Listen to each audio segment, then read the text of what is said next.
Ladies and gentlemen, welcome to the main event. Monsieur Michael Heaver. Martin Edwards, Daubney. Let's get ready to rumble. No thanks, no deal, you can do one. Let's face it, Mr. Verhofstadt is the Darth Vader of Europe. It's the Brexit Brothers podcast. Hello, guys. Welcome to the Brexit Brothers podcast. I'm Michael Heaver.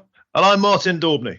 And wow, what a historic moment in the history of our country. Me and Martin, yesterday's Brexit Party MEPs, had the honour to represent Brexiteers in the European Parliament, voting on the EU withdrawal for the UK. Quite extraordinary times. So much to talk about. Martin, how are you feeling, old boy? Well, I'll tell you what, ecstatic moment. A moment that I think many of us thought was never going to come. You know what? Back in the dark days of September, October, many of us felt that Brexit would never happen. Even though we've been elected as MEPs, it felt like the light was going out. I remember many times on the road with Nigel, there was some real moments of reflection and contemplation. And yesterday was just the moment where we pressed that button, Michael, and we made history happen. Quite incredible, an absolute honour to be part of it. I mean, there was obviously some speculation as to what the Brexit Party was actually going to do on the vote. Yeah.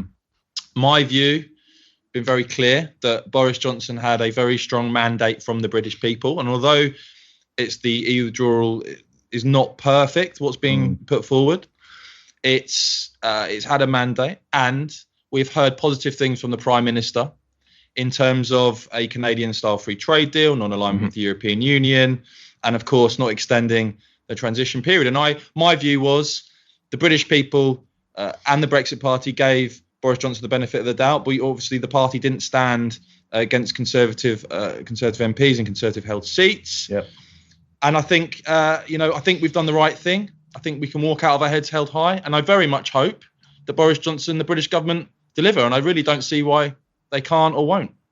Do you know what? It was a really emotional whip meeting before the vote yesterday, wasn't it, Mike? You know, we sat around and there was a lot of soul searching because, make no mistake, it wasn't an easy choice to decide to vote for the deal because guess what? You know, Nigel's been on TV, so have I, so have you, and the rest of us too, saying that it was the second worst deal in history. But I think all of that at that time was about applying political pressure to try and make sure that Boris stood by his word, and we got clear concessions. That was instrumental in Nigel deciding to stand down those candidates in those Tory seats about, not extending the transition period, being firm on fishing. June Mummery, you remember yesterday, Mike, was very emotional about, what do I do? Because she represents the coastal communities in a really pure and clear way. And, we are doing, I think, what democratic mandates should do. The people voted for this deal.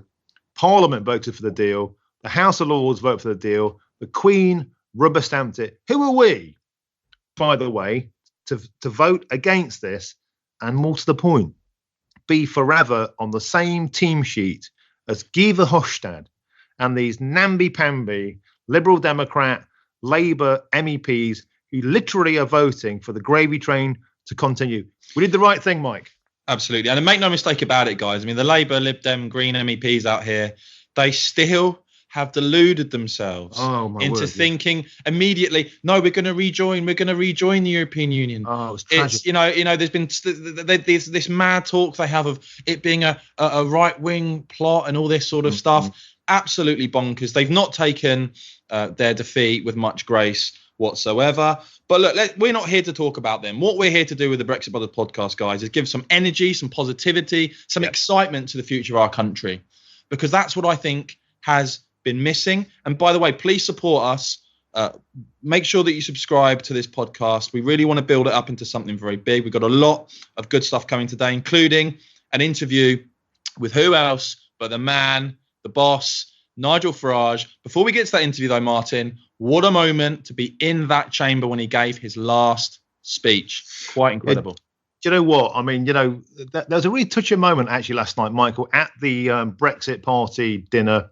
when you stood up and gave a speech and you said that you got into this, and a great many people. Look, throughout the entire summer, when everybody else was on holiday, I spent my time locked in a room in Victoria, interviewing potential parliamentary candidates. And so many people began their journey into politics by watching Nigel Farage on YouTube, by watching the truth, the shining light being burned upon the European Union. And it gave us, if you like, an awakening. And we gravitated towards this sensible Eurosceptic voice. And yesterday was the culmination of that, when Nigel gave his final speech. I don't know about you, mate, and my spine was tingling. We were on the back row. We were the naughty boys, as ever. The back seat boys. Oh, yeah. Maybe it's because we're tall. But anyway, we're at the back. We're at the back of the bus, and we're watching it. And a funny thing people perhaps don't understand is that we negotiated behind the scenes. So Nigel got a 4-minute block. So Mike, talk us through the highlights of that speech. Well, it was a journey sort of through Nigel's pathway to victory, really. Yeah. I mean, particularly the bit most people will have seen was the bit right at the end, where Nigel did the very radical thing of daring to raise a national flag in the European Parliament. I mean, how ghastly! How could you possibly comprehend doing such a thing? And of course, we stood behind him. We raised our nation's flag, and the disgusting comment that came from the chair: "Take your flags and get out. You're not allowed to wave flags." It shows you the authoritarian streak of this European Union. And actually that clip, quite amazing. Yeah. You look on Nigel's Twitter alone today, I think it was 2 million views. On Facebook, more than another million. That's just, I mean, there are many other versions dotted around on social media. That speech probably has been seen 5 million plus times. Yeah, but the great thing about that speech, Nigel said immediately afterwards to us in the bar, the speaker handed him the opportunity on a plate. She went, "Take your flags and go." And so guess what? Nigel stood up and he walked out, and we all followed him, waving our flags, and we went to the bar. I ordered 14 beers and 2 bottles of wine. And that was just for you, wasn't it? And that was just for me and Nigel and you. And they were polished off, sharpish, sweet. And all I'll say is this. We went back in and we voted for this. And then we walked out of the chamber, and what a contrast. That clip that's been on LBC of Nigel walking out, and there was a wall of media, the man of the moment. In contrast, the Liberal Democrats, it was like a candlelit vigil. It was literally a candlelit vigil. They were hugging around in a circle. And, we can't mock that too much. We need to be magnanimous in our victory. But we went to the restaurant, and we've been grabbing sound files with all of the MEPs, all of the big players, and we'll play those over future episodes. That immediate reaction, that visceral reaction. I grabbed Nigel. I've taken up smoking again since becoming an MEP, because the best time to get Nigel is outside having a crafty fag, because you get some Nigel time. When he was out there, I got him, I interviewed him, and he was in a really reflective mood. It wasn't overly jubilant. When I said, "Nigel, how do you feel? Give us the juice." Why don't we play that sound clip now, Michael? Let's do it. Nigel Farage, how many years has this been in the reckoning, and how does it feel? I mean, look, in many ways your work is over. Is it a hollow victory? When you want something so very much, and it's actually happening, it's difficult to even believe. Yeah. So I think it has sunk in for me. And what was interesting in the Parliament today, it sunk in for them as well. It did. Because they were saying, "Who's next? Who's next?" So look, I tell you a funny thing in life. Losing is easy, it's clean. When I worked in the commodity markets, I lost money. I got it wrong. I'd lost money. Let's go for lunch. Yeah. Whenever I've made money, do you know what? I should have got in earlier. I should have got out later. I could have had a bigger position. Victory is never, ever perfect. It can't be. But I will say this to you. If you compare where we are tonight with where we were this time last year, this is almost unimaginably good. And I think that what happens at 11 o'clock on Friday is the biggest constitutional change. It is the biggest positional change for the country since Henry VIII, 500 years ago, took us out of the Church of Rome. It's now the Treaty of Rome that we're leaving. It's a huge historic moment, and I think we're past the point of no return. There is no way back. And to be honest with you, things that are worrying us now, and they should worry us, fishing, ECJ, whatever. But you know what? Compared to that moment on Friday night, they become detail. So I think that the Remainers and the establishment would like you to disappear and to erase you from history. But I remember the first thing you said to us on our first day in Brussels, that students of politics will be writing about this for decades, if not centuries to come. Do you stand by that? Oh, absolutely. And I keep telling my kids, when I'm dead, I'm going to be really popular. Finally. Got you there, you bugger. So how does it feel? I mean, come on. I know it's hot. Do you know, actually, I walked up the steps of that building next to us in 1999. 3 of us caught the Eurostar from Waterloo, as it was in those days. 3 UKIP MEPs. We cracked a bottle of bubbly as we went under the Channel Tunnel. Had another one past Lille. We got here, and we got to the station, and we said to the taxi driver, European Parliament. None of us had ever been here. Didn't know where it was, didn't know the address. I sort of, in pidgin French, explained to the bloke where we wanted to go. And we arrived, and 3 of us walked up the steps, walked through the door, and sort of security sort of made their way towards us. Oh, hello, we're members of the European Parliament. And sort of, they tried to usher us out as if we'd sort of escaped from a local asylum or something. And when I came back in June of last year, there were 29 of us. And that journey, that shift of a centre of gravity of British public opinion from being a fringe issue to being a settled mainstream view, I'm going to say this, it wouldn't have happened if I hadn't put what I put into this. I have been utterly fanatical to the exclusion of every other piece of well-being in my life. And so I feel, to be honest with you, a tremendous sense of achievement. And I really do. I'm very proud of what has happened. I'm very conscious of the many, many thousands of people over the years who've put their trust in me, in what they've done.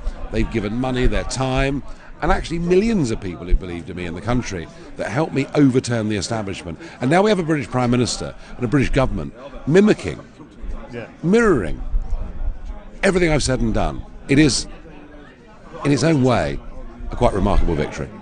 Well, personally, I want to thank you for having the faith in me. You know, you took a gamble on myself. A lot of us here, political novices, but as you said repeatedly, we came from real jobs. We had real backgrounds. That, I think, has been a key difference. Yeah, I mean, you know, the sort of Brexit Party, the Brexit Party backgrounds are remarkable. You know, we got a Marxist. We've got Rupert Lowe on the right. We've got people who are very wealthy, successful business people. We've got nurses, amazing cross section of people, and there's been remarkable camaraderie, not just amongst the MEPs, but amongst the staff and that relationship as well.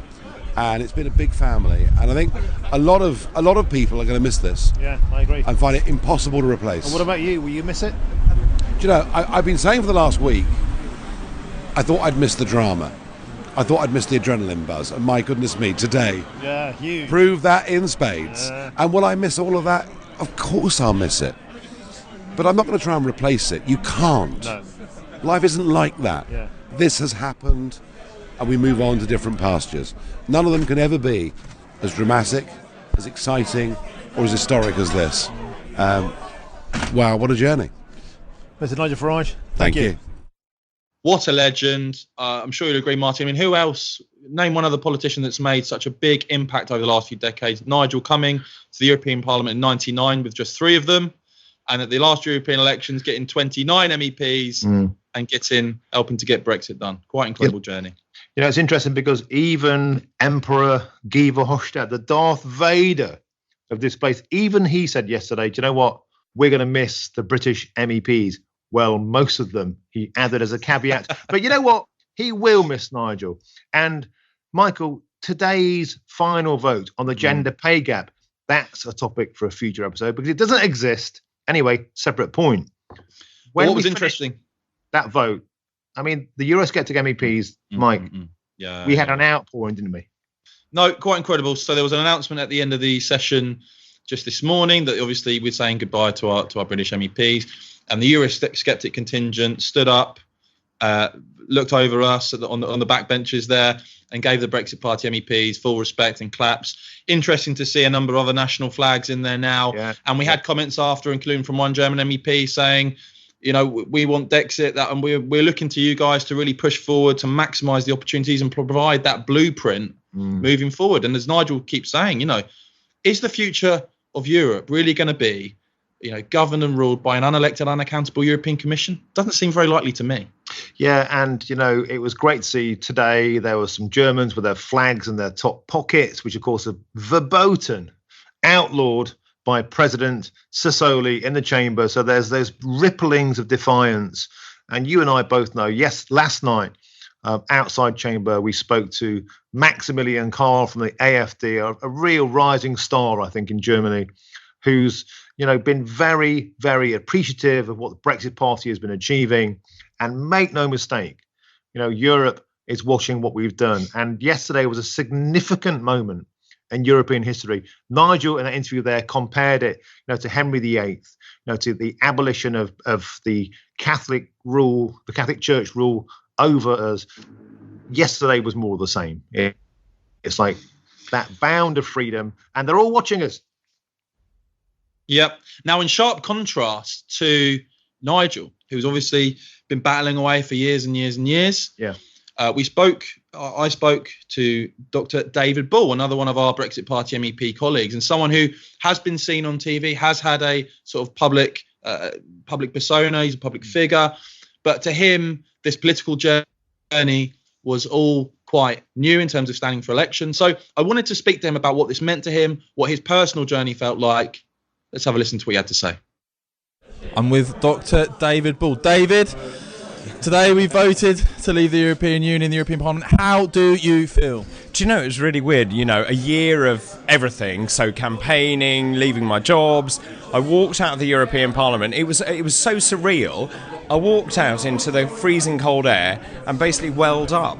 Because this is, I feel quite emotional now. You know, we never thought this was possible. We fought against the odds, and basically the whole establishment did everything they could to stop that democratic vote. And so today, it was a bit like being in Alice in Wonderland, you know, because suddenly we won. You know, it came true. We left, and actually the way we left, I thought was very beautiful, actually. And I think the European... the other members of the European Parliament, you know, the fact they sang the way they did, the fact they clapped, it was very gentil, and actually it was very emotional. Can you just explain to people who weren't there, what was it like being in that chamber, you know, for Nigel's last speech, for what happened after and for the vote? What was the feeling? How did you feel sat in there? Okay, so the way it worked was there were a number of sort of speeches that led up to the vote. So I think we started at 3, but the vote was not until 6 o'clock. So these speeches, you know, we had Verhofstadt and all the rest of them. They have not learned a single lesson. So the speeches were exactly the same old nonsense and tripe that we've heard the whole time. So every time I think, oh, wouldn't it be nice if we stayed and we could reform it? You realise that's not possible. And they kept saying, well, you know, obviously the Brits didn't know what they were voting for and everything. Then we got to Nigel. And Nigel had, I think, 4 minutes. And I thought it was extraordinary. I was sitting behind him and I suddenly thought, this is a moment of history, because I will never be in a place where history is made. You know, kids are going to study this at school. And Nigel made, I thought, a very impassioned speech, as usual, very funny. He's very eloquent. I could see he had no notes, but he made a great speech. And really highlighted why Britain is leaving. And, you know, and actually, fair play to him, because, and I've written that in his book tonight, he is the man that has changed Britain. We were merely actors in the play. When you look back on this period and this vote and this day and your whole involvement with the Brexit Party in, you know, 10, 20, 30 years' time, how do you think you're going to feel about it? What has this part of your life meant to you personally? Well, the whole thing is weird anyway, because I've never really had a normal job. I was a doctor, I then became a TV host. So then I was on holiday in Cuba. I got home, I'm in my underwear, unpacking, as you are, and then I get this call, and this voice says, "Hello, David, it's Nigel Farage. I nearly fell over the balcony." I'm like, what? Was that the first time you'd ever spoken to Nigel? Yes. And I'm like, well, I didn't think I liked Nigel very much, because, I'm not sure his and my views would normally accord. And then he said, "I think I want you to stand. Would you stand?" And I was so passionate about defending democracy and defending the United Kingdom, I said, okay. And then, so as you know, it's been a all-enveloping, consuming 9 months, 12 months roller coaster. But no one really understands what we did. We fought the European elections. We went on to then do this series of road shows around the country. I don't know about you guys, but, going to football stadiums where we're welcome like I was Billy Graham, the evangelist, as we walked down. But, what it showed was that people needed, or normal people wanted someone who was fighting for them. And that's what that proved. And suddenly we realised we were riding a wave. And then we fought the general election, which nearly killed me, quite frankly. How do you mean by that? Emotionally, physically, what people don't realise is you have no resources, you are fighting an uphill battle, it's incredibly partisan. I was in a hotel, which sounds very glamorous, for 4 or 5 weeks. I've never been so lonely, so isolated, it was freezing cold, it was December, and no one really wants you chatting to them on the doorstep and shoving a leaflet in their letterbox on December when they're trying to get presents. And finally, you mentioned that your perception, you've never spoken to Nigel before, I should say. Has your perception of him changed as you've got to know him and work alongside him? He is the greatest orator I have ever met. He is kind, he's very generous, he's very driven. And people who are rude about Nigel, I think, just don't know him. He's been incredibly single-minded, and I honestly, I think what his skill was, he brought people from disparate disciplines together. We as a group, and we're really, really close, are very different. We're different in political outlook, we're different as people. But what Nigel saw was potential in all of us, and that's the reason we won. Because it didn't come from the left, it didn't come from the right, it didn't come from the centre. It came from everywhere, and it came from people who had money and people who had no money. And basically, we represented Britain, and Britain won. Well, I must say, on a personal note, it's been an absolute pleasure to get to know you. And you, and thank you very much indeed, Heaver. Good man. And I want to finish off by saying I always said you can't beat a bit of bully. Hey! Now to the bar.